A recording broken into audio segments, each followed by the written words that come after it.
Bienvenue dans Café Cerasus. Cerasus est le latin de cerisier, un nom qui nous est cher et que nous partageons. Nous sommes deux sœurs, Ambre et Odeline, et nous adorons discuter de sujets divers et variés, tout comme partager le silence. On s'accorde le droit de ne pas tomber d'accord sur tout, mais on respecte profondément nos avis, quoi qu'il arrive.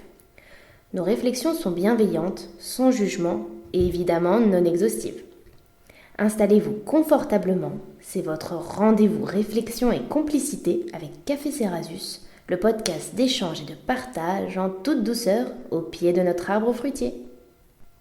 Ce temps de parole est tombé comme une évidence après nos multiples échanges sur tous les sujets du quotidien. Car même en vivant ensemble, puis séparés, même en se ressemblant tout en étant totalement différentes, notre grande passion reste quand même de débattre, surtout quand nos opinions sont différentes ou nuancées.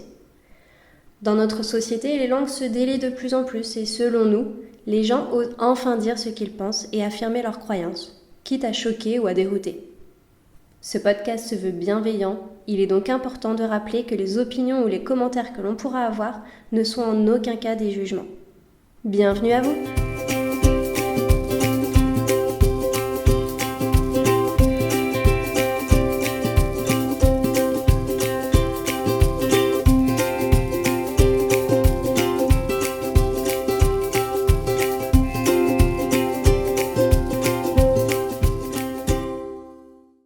Bienvenue à toutes et tous dans l'épisode 10 de Café Cerasus, le dernier de notre première saison.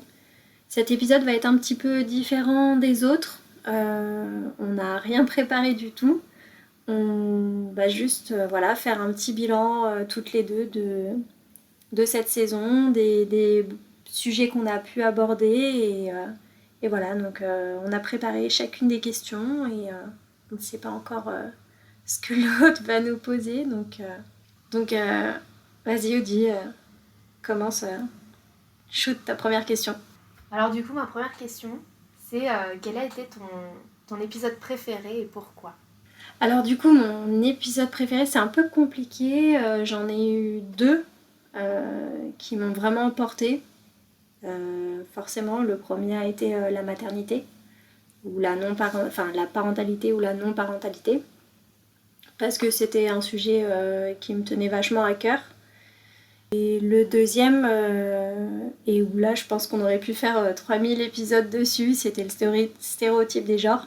C'est vraiment, je trouve, un énorme sujet d'actualité, où il y a énormément de choses à dire, et sur le droit des femmes, et sur le droit, ou en tout cas la recherche d'égalité pour les personnes qui sont non cis et non hétéros, et je trouve ça hyper important que voilà, les gens puissent s'affirmer et puissent vivre leur vérité comme ils l'entendent. Et voilà, et toutes les recherches que tu avais pu faire et les sujets qu'on a pu aborder sur ce thème en particulier étaient vraiment hyper intéressants. Et voilà, moi j'avais pas envie que l'épisode se termine, j'avais encore énormément de choses à dire, donc voilà, je trouvais ça vraiment, vraiment top. Et toi ? C'est vrai que celui sur les stéréotypes de genre m'a beaucoup plu. Effectivement, là, en plus, à chaque fois, avant chaque épisode, quand on fait les recherches et tout ça, la question se tourne sur quel angle on veut, parce que sinon, ça serait sans fin. Et c'est vrai que c'était compliqué de trouver vraiment l'angle qu'on voulait, parce que tous, en fait, tous les prismes nous intéressent. Du coup, effectivement, il y aurait vraiment moyen d'en faire plus. Donc celui-là m'a bien plu. Et c'est vrai que celui sur le bonheur, donc c'est celui qui était juste avant, sur le bien-être et le bonheur, m'a aussi vachement intéressée parce que ça permet de faire une introspection aussi sur ce qu'on aime, ce qu'on n'aime pas, sur ce dont on a besoin pour se sentir bien. Et ça fait du bien de se poser la question et de finalement faire le bilan comme ça. Donc j'ai bien aimé celui sur le bien-être. Et qu'est-ce qui a été le plus difficile pour toi autour du podcast ?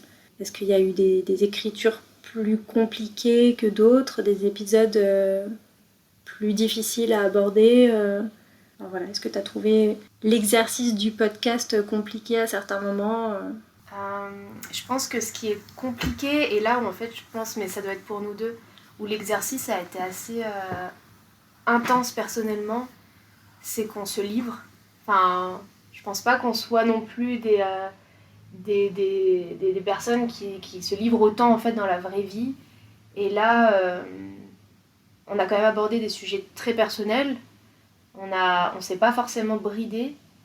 Et c'est vrai que l'idée que là, dans l'air, là, sur Spotify, sur d'autres plateformes, il y ait des parts de moi comme ça ou de nous, c'est vrai que ça, c'est le truc qui a été le plus particulier. J'ai des personnes autour de moi qui me disent ah ouais, c'est vrai que vous avez dit des choses, vous vous êtes exprimé ultra librement, vous avez partagé sur vous. Et c'est vrai que quand on me le dit, des fois je me dis est-ce que c'est pas trop, est-ce que je me suis pas trop livrée du coup. Donc c'est vrai que des fois je repense aux épisodes en me disant putain j'ai dit ça, est-ce que ça craint ou pas, enfin voilà. Après voilà, c'est comme on le dit, je sais plus, il y a un épisode où on le répète, où en fait ce qu'on dit c'est à un moment T et puis Exactement, voilà, on sait pas, peut-être il y a même des choses, je pense que si aujourd'hui on reprenait les épisodes, qu'on les refaisait, on aurait peut-être un autre point de vue peut-être pas général, mais en tout cas on prendrait une autre tournure où on serait peut-être moins tranché ou plus tranché, enfin bon, on prendrait différemment. Après c'est vrai que je pense que depuis un an aussi, enfin là, ça fait pas un an, mais depuis l'été dernier disons, il s'est passé aussi énormément de choses dans nos vies personnelles. Et je pense qu'il y a aussi beaucoup de réflexions internes, des choses de nos vies qui ont évolué. Et je pense qu'il y a aussi des manières de penser ce que je dis, qui évoluent. Donc je saurais pas trop dire ce qui a été le plus difficile. Je pense que c'est peut-être plus le fait de... Ce qui est le plus difficile dans cet exercice, c'est d'accepter d'avoir dit des choses et de se dire que... Ok, bah, je l'ai pensé à un moment T, ça c'est pas ça qui va me définir toute ma vie. Et puis, bah, faut assumer en fait ce qu'on dit et accepter que... Après, c'est notre choix aussi d'avoir fait ça, hein, mais je veux dire, d'accepter que voilà, on a fait ça et que c'est dit et qu'il y a des personnes qui ont entendu certaines choses et voilà, quoi, on a été dans l'intime, quoi. Donc, c'est plutôt ça, après coup, le plus compliqué, disons, enfin, si je puis dire, enfin, juste l'exercice qui est un peu plus tendu, quoi. Et toi ? Non, je comprends tout à fait. Moi, après, c'est vrai que les gens me connaissent pas comme une personne qui se livre, qui dit énormément de choses, mais en même temps, je suis un livre ouvert parce que je suis quelqu'un qui a zéro tabou.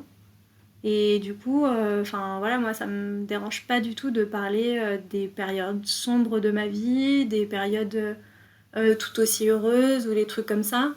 Donc finalement, j'ai pas l'impression... Enfin, j'ai l'impression de m'être livrée, mais sur les personnes qui me connaissent bien et avec qui je discute, j'ai pas l'impression d'avoir dit des trucs ultra choquants qui sont sortis de nulle part et qu'elles n'avaient jamais entendu en fait. Donc j'ai pas forcément ce sentiment-là. Après, effectivement, je te rejoins tout à fait sur le fait de se dire, bon ben, on a eu des avis plus ou moins tranchés en fonction des épisodes. Encore une fois, ça nous représente à un instant T. C'est pas parce qu'on n'a pas vécu quelque chose que notre pensée est invalidée. Je pense par exemple ta vision justement sur la maternité ou les trucs comme ça. Moi, souvent, on m'avait dit ah ouais, mais tu peux pas dire ça, t'as pas encore d'enfant, etc., etc. Toi, t'as pas d'enfant, t'as dit des choses qui sont pas du tout choquantes. Hein, t'as dit des trucs, ça n'invalide pas parce que tu n'as pas d'enfant et que tu comprends pas, machin. Non, t'as ton point de vue et c'est tout à fait respectable et voilà. Donc effectivement, on a pu avoir des points de vue, on n'a pas toutes les réponses, c'est un point de vue à l'instant T, comme tu disais, et en espérant que les gens comprennent que c'est tout un process et que notre vision, peut-être dans un an, aura évolué en fonction de nos expériences, quoi.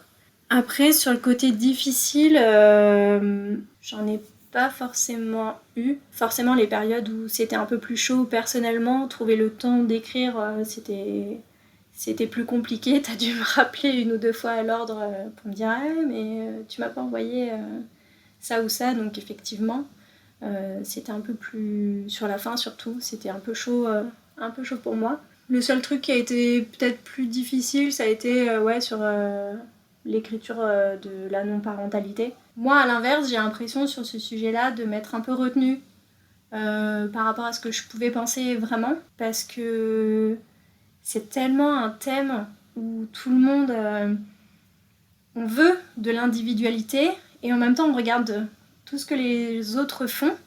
Et donc, en fait, toutes les autres mamans sont là à sortir les griffes dès que tu dis quelque chose qui ne s'applique vraiment qu'à toi. Donc forcément, ou justement, enfin les mamans ou les non-mamans, celles qui ne veulent pas avoir d'enfants, et du coup, dès que tu dis un truc, tu vois, la personne se l'approprie et pense que c'est une attaque, alors qu'en fait, c'est pas parce qu'on fait différemment que c'est une critique envers l'autre, en fait. Et sur ce sujet-là, alors que finalement, on aurait pu aussi le penser sur le stéréotype de genre, mais je trouve que vraiment sur la maternité, ou la parentalité ou la non-parentalité plutôt, c'est vraiment, je trouve très fort en fait. Les gens se sentent hyper attaqués direct, et donc j'ai sûrement été un peu plus tendre, où j'ai un peu plus arrondi les angles que ce que je pense vraiment sur certains points, quoi.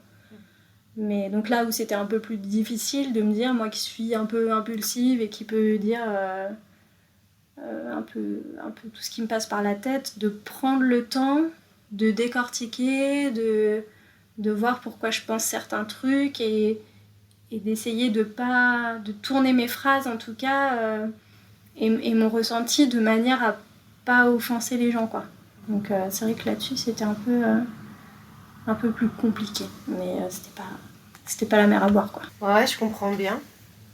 Et du coup, tu parlais de temps pour, par exemple, Café Céradus, mais du coup, comment tu qualifierais la charge mentale que c'est en fait tout ce podcast et tout ce projet en tant que tel dans ton quotidien? C'est une très bonne question. Dans l'écriture, ça peut être un peu plus long. Ça dépend des sujets en fait. Où il y a des fois où je vais être hyper motivée et en 5 minutes je vais t'envoyer un truc, ça va être hyper clair dans ma tête. Et d'autres fois où j'ai besoin de relire et de relire et de relire et de commencer à écrire un truc et puis de revenir dessus 2-3 jours après, et puis de changer ou de. Enfin voilà. Donc j'y pense souvent, surtout que on a de toute façon à peu près une publication par semaine qui sort, que ce soit les citations, les sorties d'épisodes, les extraits, etc. Donc comme je mets en ligne, forcément, il faut que je pense à ça. Après, à part l'écriture, et là, ça a été un peu plus chaud avec les confinements, reconfinements, etc. pour les enregistrements. Sinon, j'ai pas l'impression que ça me bouffe trop de temps. Et en tout cas, quand j'y pense, ça me met pas un stress, ou en tout cas, ça me met un stress peut-être positif, tu vois. Ça me fait plaisir de me dire, ah mince, j'ai un rush là sur Café Cérasus, parce que je sais que c'est un projet qu'on partage toutes les deux. Et donc, ça me fait plaisir de me dire, attends, c'est cool, on va bientôt te voir pour enregistrer, ou tiens, il faut qu'on fasse ça, ouais, l'épisode qu'on aime tant, il va bientôt sortir. Enfin, voilà, j'ai hâte d'avoir les avis des autres, etc. Le seul point négatif, c'est que, effectivement, on n'a pas énormément d'écoute et que j'arrive pas à savoir comment intéresser les gens. Enfin, voilà, c'est le seul point qui me fait vraiment de la charge mentale négative, c'est d'essayer de toujours essayer de te proposer des trucs, enfin toujours, c'est pas non plus tous les jours, mais d'essayer de réfléchir à comment faire pour que les gens adhèrent à notre concept et trouvent ça bien et qu'on continue d'intéresser les gens. Et ça se trouve, on n'intéresse pas du tout les gens et on le fait que pour nous, mais enfin voilà. Donc c'est le seul truc. Voilà. Et toi ? Je suis totalement d'accord avec ce dernier point où je pense que c'est le truc qui me dérange le plus dans Café Cérasus, c'est ce côté... En fait, c'est tout le côté un peu market, enfin... En fait, on l'a pas fait du tout pour ça, tu vois, et du coup, c'est pour ça que... Moi, c'est le truc où j'ai un peu du mal, parce que déjà, c'est un milieu que je connais pas, ou peu, ou au-delà de ça, qui m'intéresse pas, en fait. Mais pour autant, c'est indispensable si on veut de la visibilité et trouver des auditeurs et auditrices. Du coup, c'est un peu ambivalent, quoi, de se dire, il faut le faire. Enfin, voilà, là, pour le coup, c'est une charge mentale dans le mauvais sens du terme. Enfin, la charge mentale dérangeante, quoi. Surtout qu'on est disponible que sur Instagram, donc ça fait qu'un seul vraiment réseau social et du coup on est bloqué sur ce réseau et si on n'a pas de visibilité sur ce réseau, on n'a pas de visibilité du tout, quoi. C'est ça. Après voilà, mon kiff c'est vraiment la recherche, quoi. Vraiment j'adore voilà, pour prendre, enfin voilà, quand on décide ensemble de la direction de notre du thème, et après voilà, j'adore quoi, enfin après faire les recherches, lire, me renseigner, essayer de comprendre, faire des liens avec des choses que j'ai pu lire, voir et écouter, enfin voilà, toutes ces choses là, ça me plaît énormément. L'écriture, enfin voilà, toute cette partie là, c'est vraiment ce que j'aime le plus. Et qui me prend finalement pas tant de temps, mais après voilà, c'est comme tout, quand on fait des choses avec plaisir, on prend pas, on calcule pas son temps, ou en tout cas on se pose pas trop cette question là. Après effectivement, ce qui est le plus chaud aussi, je trouve, c'est le côté, c'est pas se voir par contrainte, hein, mais c'est juste, voilà, il y a un moment, des fois j'ai l'impression que notre relation, j'ai pas envie qu'elle tourne que par rapport à Café Cerasus aussi, en se disant il faut qu'on se voit absolument une fois par mois, et en fait des fois c'est un peu ça, en se disant quand on se voit, ok, on a 2 heures de temps devant nous, il faut qu'on prenne l'heure pour enregistrer, enfin des fois ça peut me déranger quoi, en me disant j'ai pas envie que notre relation tourne qu'autour de ça, même si c'est pas du tout le cas, mais enfin voilà. Et c'est vrai que ces derniers temps en plus, je pense que là on est sur une période un peu chelou de la pandémie et tout ça, et je pense qu'il y a plein de choses qui se passent dans les vies perso de chacun, et là, Café Cerasus, ouais, c'était devenu là une charge mentale, quoi. Enfin, mais mauvaise dans le sens juste, c'est pas envie de réfléchir en fait. Enfin, un peu ce truc de, oh là là, en plus là, on était sur le dernier épisode sur le bien-être et le bonheur, et t'étais là en mode, mais c'est pas du tout le cas. C'est un peu bizarre, et puis bon. Mais en tout cas, depuis le début du projet, c'est toujours intéressant de travailler dessus, et cool, quoi. Enfin, c'est un projet intéressant qui puis tu penses toujours à ça, quoi. Enfin, pas toujours, mais voilà, t'écoutes un podcast et tu te dis tiens, purée, ils ressortent la même chose que nous. À un moment, je sais plus, il y avait un épisode où on s'était dit ils l'avaient sorti, mais je crois 1 ou 2 semaines avant nous, et c'était le sujet thème quoi, qu'on allait sortir. Et alors on était encore une fois ambivalente en se disant trop cool, on est grave dans le thème, enfin on est grave d'actualité quoi. Et en même temps on s'est dit putain non, ils nous ont pris notre idée quoi.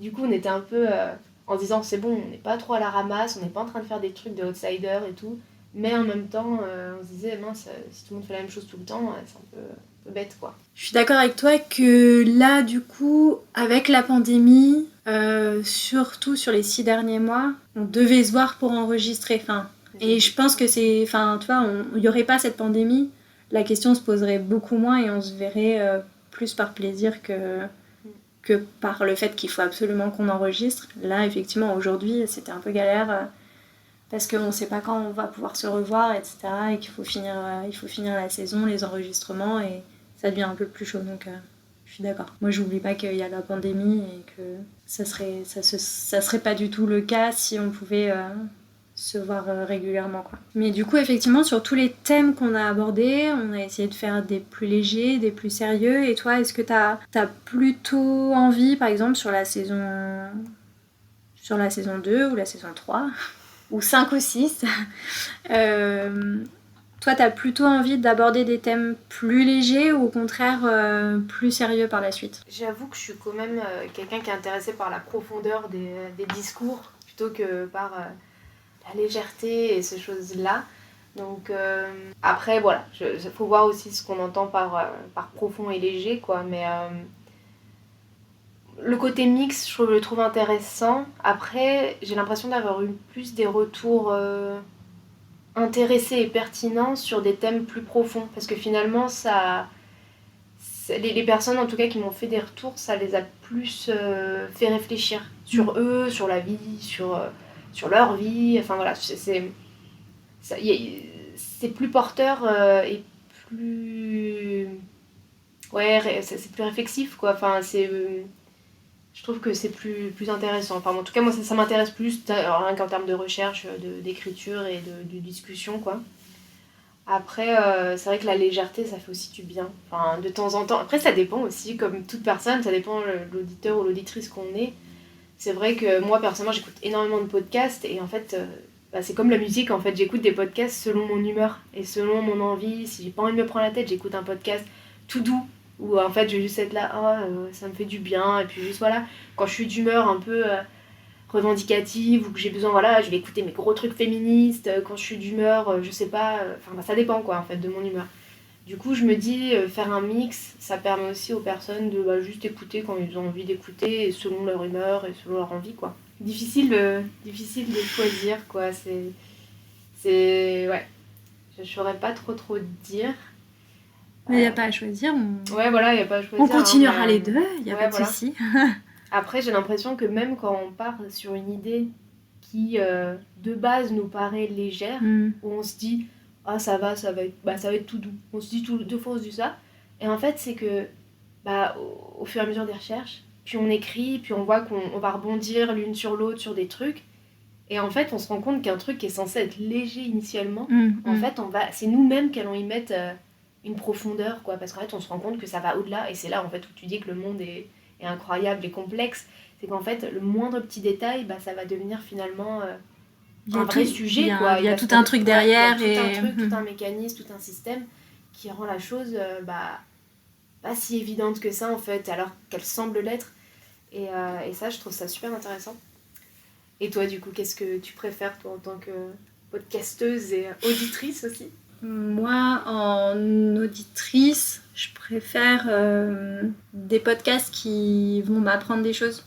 Donc forcément, c'est pas forcément des sujets très profonds, mais voilà, des trucs sur la nutrition, sur le sport, les trucs comme ça.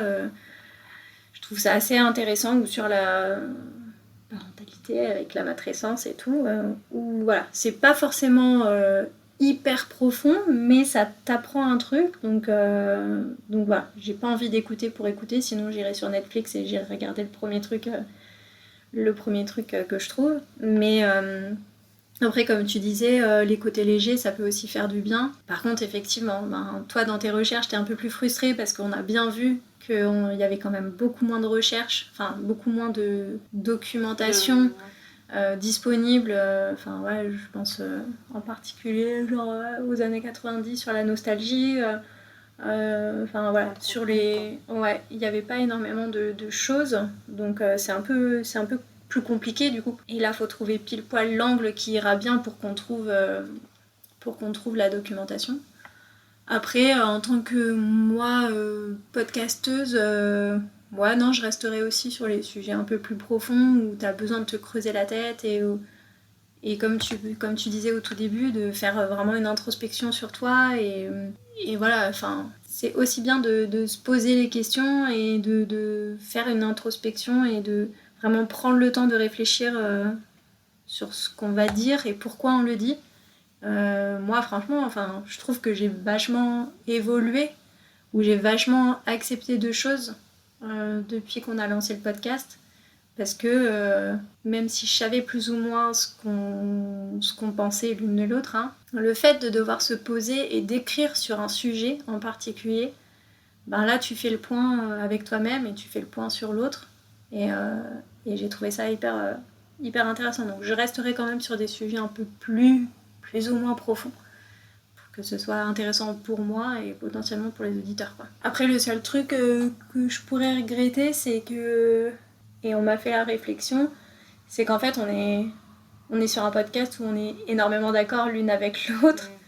Donc au final, il n'y a pas énormément de contre-idées qui pourraient nourrir notre réflexion. C'est qu'on va prendre un sujet, on va prendre un angle de vue, et finalement, oui, mais on est souvent d'accord l'une avec l'autre, et donc du coup, on n'est pas repoussé dans nos retranchements, je pense, qui là nous ferait encore plus réfléchir.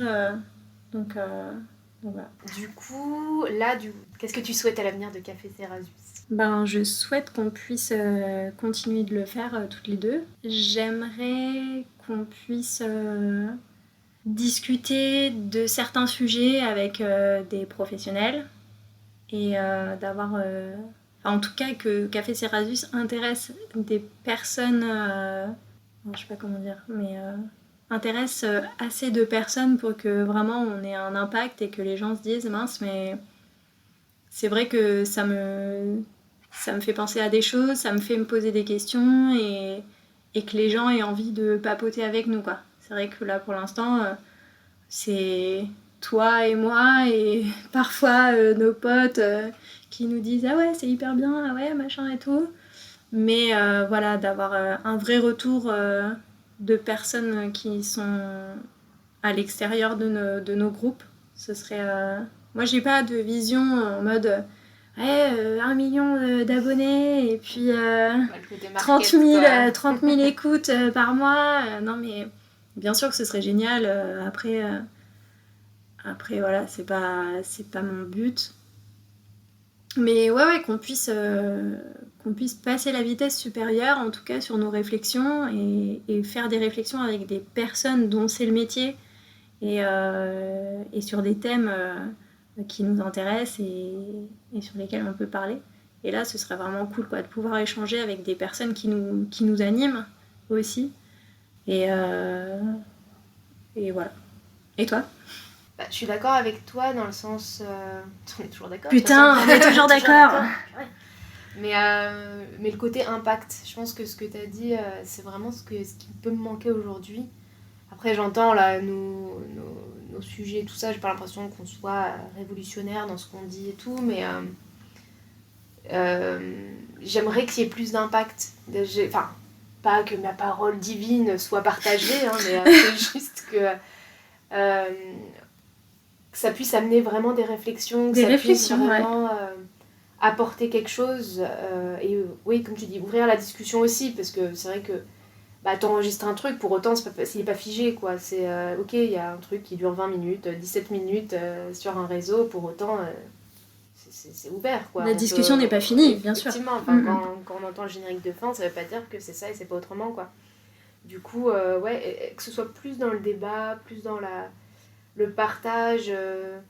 C'est pour ça, là, récemment, sur Instagram, on a commencé vraiment à faire les sondages et tout ça, et c'est vrai que c'est super intéressant de voir les retours des personnes, parce que on se sent moins seul, c'est bête, hein, mais du coup, quand tu vois les personnes qui répondent, qui réagissent, qui interagissent, en fait, tu te dis, ah ouais, non, en fait, c'est bon, il se passe quelque chose, c'est pas juste toi et moi, on n'est pas en train de parler dans le vent. Même si, à la base, on le faisait plutôt pour nous, et que voilà, c'était nous deux, voilà, notre petit délire entre nous, et ouais. C'est cool de voir que les gens interagissent aussi avec ce qu'on fait. C'est ça, et c'est que tu te dis, finalement, c'est des choses qui peuvent intéresser d'autres personnes, et ça va pas rester sur un petit cercle comme ça. Et c'est vrai que l'avenir, si je puis dire, de Café Cerasus, j'aimerais que ça... que c'est plus d'impact, qu'il se passe peut-être plus... je sais pas, qu'il y ait un peu plus une émulsion, en fait, qui se crée face aux épisodes, et que ça interroge, et qu'on puisse discuter... limite, tu vois, là je pars loin, mais un café débat, je sais pas, mais que des fois en fait ce soit aussi du réel et qu'on puisse discuter tous ensemble. Après, là ça serait un rêve, mais là je vois sur cet épisode-là qu'on est en train d'enregistrer, en fait finalement le naturel on arrive à l'avoir, et je pense qu'on est quand même vachement à l'aise à parler là comme ça, on a le micro à la main, voilà, on serait pour des one-woman show là, mais en vrai je trouve qu'on est plutôt à l'aise dans cet exercice. Et si on pouvait faire des épisodes en ayant vraiment toutes les connaissances en tête et bien avoir tout le truc, ce serait ouf, quoi. D'avoir vraiment les références biblio et compagnie en tête, et de pouvoir juste balancer comme ça. Interagir l'une avec l'autre sans savoir ce que l'autre va dire. C'est ça, et je pense que là, pour le coup, ça mettrait peut-être plus de nuances dans ce qu'on dit, parce que ce serait moins travaillé. Et du coup, ce qu'on disait tout à l'heure, voilà, ce serait... ça pourrait rendre ça, et aussi parce qu'on nous a fait plusieurs fois la réflexion aussi, la remarque, réflexion dans le bon sens du terme, de manière constructive de le dire, mais plusieurs personnes nous ont déjà dit que des fois ça pouvait se sentir, surtout dans les premiers épisodes, que ça pouvait se sentir qu'on lit, et du coup à l'écoute, des fois c'est pas que c'est agréable ou pas agréable, mais ça paraît moins naturel, quoi. Du coup, voilà, je pense qu'à l'avenir, quand on sera peut-être encore plus à l'aise, je sais pas, plus au fait sur les sujets, j'en sais rien, faut voir comment ça peut évoluer. L'aspect impro, ça pourrait être vraiment super sympa. Donc voilà, on arrive à la fin de cet épisode 10 et à la fin de notre première saison de Café Cerasus. Merci énormément de nous avoir suivis. Je sais qu'il y en a qui écoutent... religieusement tous les mois l'épisode, et d'autres pour qui c'est un peu plus compliqué ou qui prennent du retard, mais merci néanmoins à vous de nous écouter et de nous faire tous les retours que vous nous faites. On apprécie énormément, N'hésitez pas à liker, à partager ou à commenter nos publications. C'est toujours un plaisir d'interagir avec vous. Passez toutes et tous une belle journée. Et n'oubliez pas que la vie est toujours plus douce sous le cerisier de Café Cerasus.